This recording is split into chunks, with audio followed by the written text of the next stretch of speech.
नमस्कार विद्यार्थी मित्रांनो, आज आपण डिमेरिट्स ऑफ मेंडेलिव्ह पिरियडिक टेबल हा भाग बघणार आहोत. मागच्या तासाला आपण मेंडेलिव्हचं पिरियडिक टेबल आणि त्याचे मेरिट्स बघितले होते. आता याचे डिमेरिट्स किंवा ड्रॉबॅक काय आहेत, याच्यामध्ये काय आपल्याला अडचणी जाणवतात. The whole number atomic mass of the elements cobalt and nickel is the same. Therefore, there was an ambiguity regarding their sequence in Mendeleev's periodic table. आता इथं ambiguity हा नवीन शब्द आलेला आहे, म्हणजे तिथं अस्पष्ट आहे की कोबाल्ट आणि निकेलचं ॲटॉमिक मास नंबर जे आपल्याला होल नंबरमध्ये इथं दिलेला आहे ते सेम आहे. इथं जर बघितलात तुम्ही, कोबाल्ट 59 आणि निकेलसुद्धा 59च दिलेला आहे. दोघांचं सेम ॲटॉमिक नंबर आहे, म्हणजे ॲटॉमिक मास नंबर आहे सॉरी. तर हे त्याच्यामध्ये आपल्याला इथं कमतरता दिसून येते. त्यानंतर isotopes were discovered long time after Mendeleev put for the periodic table.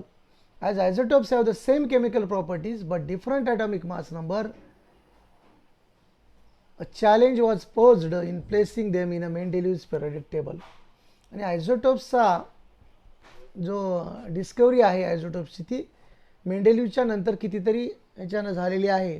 आणि जेव्हा पिरियडिक टेबलमध्ये आपण आयझोटोप्सचं स्थान ठरवण्याचा प्रयत्न करतो तेव्हा एक प्रॉब्लेम जाणवतो की isotopes have the same chemical properties. त्यांच्या केमिकल प्रॉपर्टीज सेम आहेत बट डिफरंट ॲटॉमिक मास आहेत. त्यांनाच आपण काय म्हणतो, आयझोटोप्स असं म्हणतो. आणि हे एक चॅलेंज आहे की त्यांना कसं प्लेस करायचं. मग ॲटॉमिक मास जर डिफरंट असतील तर त्यांना वेगवेगळ्या आपल्याला ग्रुप्स किंवा पिरियड्समध्ये ठेवावं लागेल ना. आणि त्यामुळं इथं ती एक कमतरता जाणवते.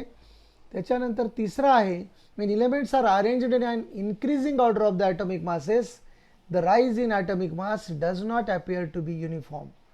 आणि जेव्हा आपण मेंडेलिव्हनं काय म्हटलेलं आहे आपल्याला की properties of elements are the periodic function of the atomic masses.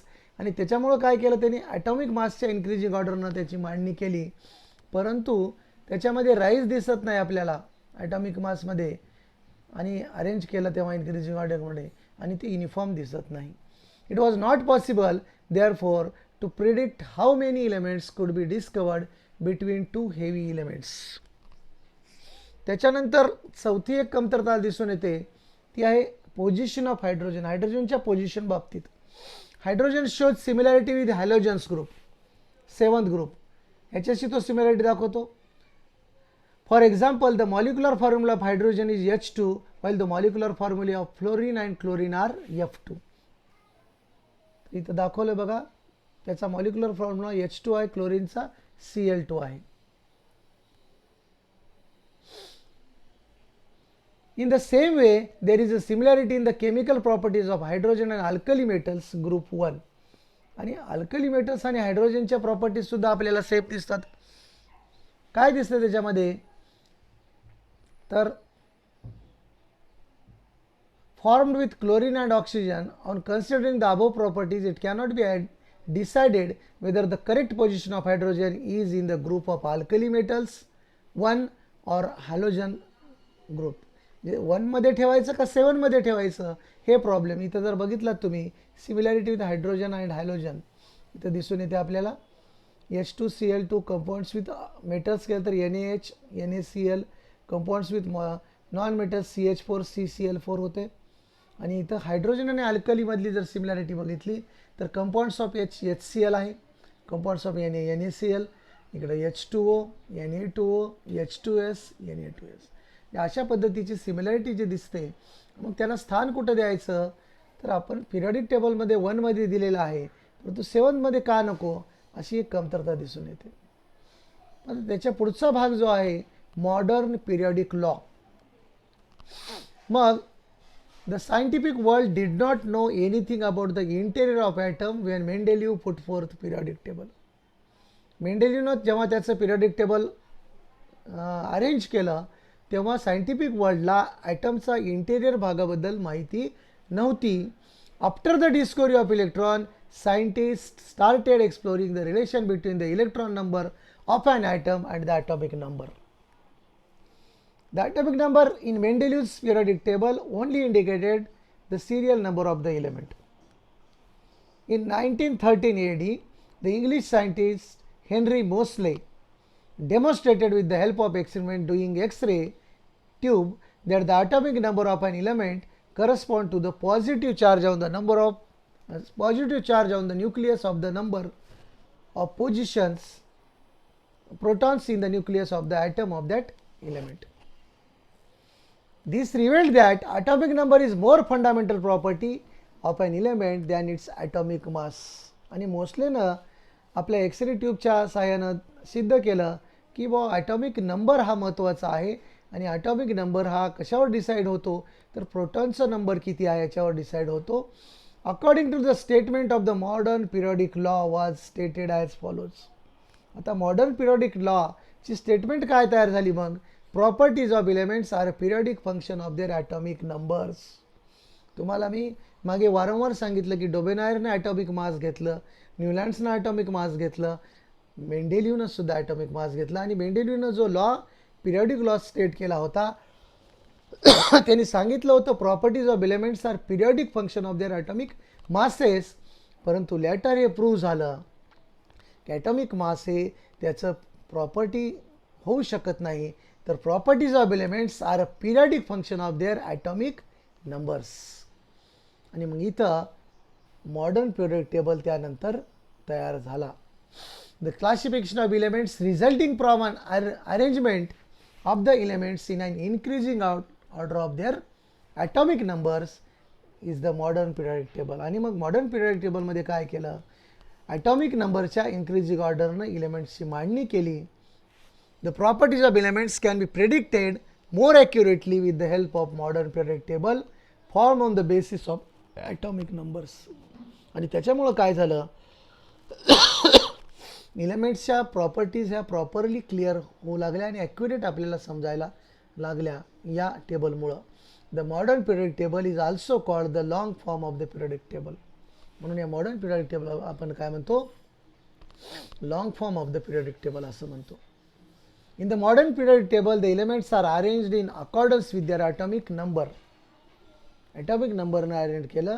As a result, most of the drawbacks of Mendeleev's periodic table appears to be removed. हे वाक्य बघा. As a result, most of the drawbacks of Mendeleev's periodic table appear to be removed.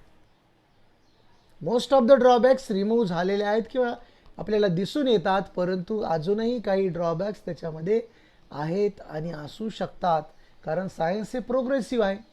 हाऊएव्हर the ambiguity about the position of hydrogen is not removed even in the modern periodic table.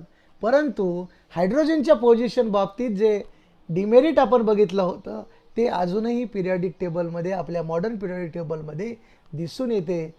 आपण इथं modern periodic table बघू. हा जर बघितला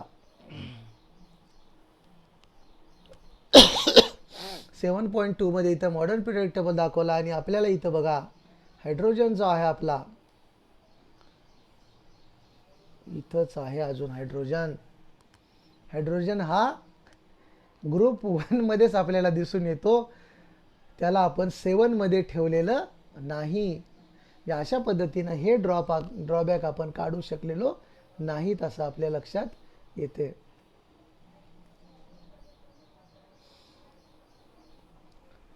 We have seen in the previous standard that the electronic configuration of an atom, the way in which the electrons are distributed in the cells around the nucleus.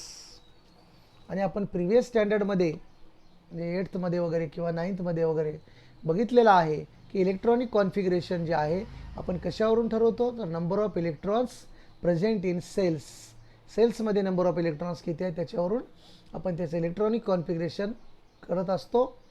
And the total number of electrons in an atom is same as the atomic number.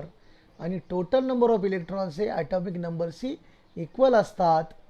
याचाच अर्थ आपण हे सुद्धा बघितलेलं आहे की the total number of electrons and protons are equal in any atom. Positive numbers आणि negative numbers हे सेम असतात. पॉझिटिव्ह आणि निगेटिव्ह साईन हे सेम असते आणि इलेक्ट्रॉन हे इलेक्ट्रिकली न्यूट्रल असते, हेही आपण बघितलेलं आहे. म्हणून जो ॲटॉमिक नंबर आहे तर atomic number Z is equal to total number of protons और टोटल नंबर ऑफ इलेक्ट्रॉन्स असं सुद्धा आपण म्हणू शकतो. The relation between the atomic number of an element and its electronic configuration is clearly seen in the modern periodic table. आणि ह्या modern periodic टेबलमध्ये आपल्याला ॲटॉमिक नंबर आणि इलेक्ट्रॉनिक कॉन्फिगरेशन याच्यामधलं रिलेशन हे क्लिअरली दिसून येते. आजच्या तासाला आपण इथेच थांबू. Structure of modern periodic table आपण पुढच्या तासाला पाहू. Okay, thank you.